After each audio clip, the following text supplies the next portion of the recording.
The Price of Beauty. In the quaint town of Silverbrook, there lived a young woman named Sophia. Her beauty was the talk of the town, with radiant golden hair that shimmered in the sunlight, eyes as blue as the ocean, and a smile that could light up a room. She knew she was beautiful and wore her confidence like a crown. But this confidence often turned into arrogance, and Sophia believed her looks set her above everyone else.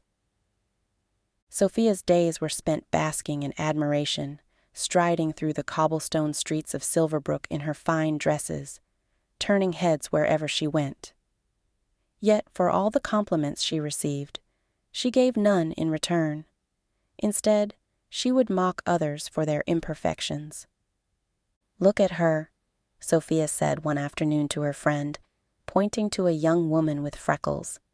"She'll never know what it's like to be truly beautiful." Her friend shifted uncomfortably, but Sophia didn't notice. She was too busy reveling in her self-assumed superiority. One autumn day, an old traveler arrived in Silverbrook. His face was weathered from years spent under the sun, and his clothes were patched and faded. He walked with a wooden staff, and his presence, though quiet, carried a mysterious air. As he passed the town square, he caught Sophia's eye. She wrinkled her nose in disdain. "Who let that into town?" she whispered loudly enough for the traveler to hear. "He looks like he hasn't seen a bath in years." The old man stopped and turned to her, his gaze sharp and piercing. "You have a sharp tongue for someone so young," he said, his voice calm but firm. "Tell me, do you find joy in belittling others?" Sophia smirked. "I'm only stating the truth." The traveler nodded slowly, his expression unreadable. "Then let me give you a truth of my own," he said, raising his staff. A faint light emanated from it, and a chill breeze swept through the square. "From this moment forward, whenever you insult someone's appearance, or even think of doing so, you will lose a part of the beauty you hold so dear." Sophia laughed, thinking it a silly jest. "Is that so? We'll see." The traveler tipped his hat and walked away, leaving her bemused. That evening, Sophia prepared for a town gathering. As she admired herself in the mirror, she noticed something peculiar. Her hair, once shimmering like gold, seemed duller. She frowned, but dismissed it as a trick of the light. At the gathering, she couldn't resist making a snide remark about a man's crooked teeth. Almost immediately, her reflection in a nearby window caught her eye. Her cheeks, once rosy and vibrant, appeared pale and hollow. Panic set in, but she said nothing. The next day, she crossed paths with a neighbor whose dress was patched and worn. "Did she find that in a rag heap?" Sophia muttered under her breath.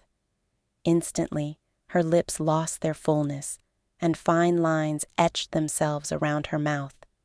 She gasped and ran home, staring at her reflection in horror. The traveler's words echoed in her mind. "Whenever you insult someone's appearance, you will lose a part of the beauty you hold so dear." Over the following weeks, Sophia's beauty faded with each unkind thought or word. Her once perfect complexion grew sallow, her radiant hair thinned, and her sparkling eyes lost their luster. The townsfolk, who had once admired her, began to whisper. Some pitied her, while others felt she was reaping what she had sown. Desperate to reverse the curse, Sophia searched for the old traveler. She asked everyone she met if they had seen him, but no one knew where he had gone. Days turned into weeks, and her search seemed hopeless. One afternoon, she stumbled upon a small cottage in the woods. Inside lived an elderly woman named Martha, known for her wisdom and kindness. Sophia poured out her story, tears streaming down her face. Martha listened patiently. When Sophia finished, she said, "Child, True beauty comes from within. You've spent so long tearing others down that you never let your heart shine. If you want to find the traveler and lift the curse, you must first learn the value of kindness." "How do I do that?" Sophia asked, her voice trembling. "Start by treating others with the respect and compassion you wish for yourself," Martha replied. "Only then will you understand what it means to be truly beautiful." Determined to change, Sophia returned to Silverbrook. She began helping those she had once mocked, offering kind words and lending a hand where she could. She complimented the freckled woman on her radiant smile, helped the man with crooked teeth carry his heavy load, and even sewed new clothes for her neighbor. Each act of kindness brought a warmth to her heart she had never felt before. Though her physical beauty had faded, she found herself smiling more genuinely, and the townsfolk began to see her in a new light. They no longer spoke of her looks, but of her generous spirit and newfound humility. One day, as she walked through the town square, she saw the old traveler sitting on a bench. Her heart raced as she approached him. "I've been looking for you," she said, her voice steady but sincere. "I understand now what you were trying to teach me. Beauty is nothing without a good heart. I've been cruel, and I'm truly sorry." The traveler studied her for a long moment, then smiled. "You've learned a valuable lesson, Sophia. True beauty lies in kindness, compassion, and the way you make others feel."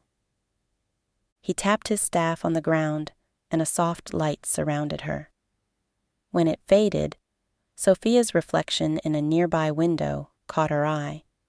Her physical beauty had returned, but it no longer mattered to her as it once had. From that day forward, Sophia lived her life with an open heart, treating everyone she met with kindness and respect.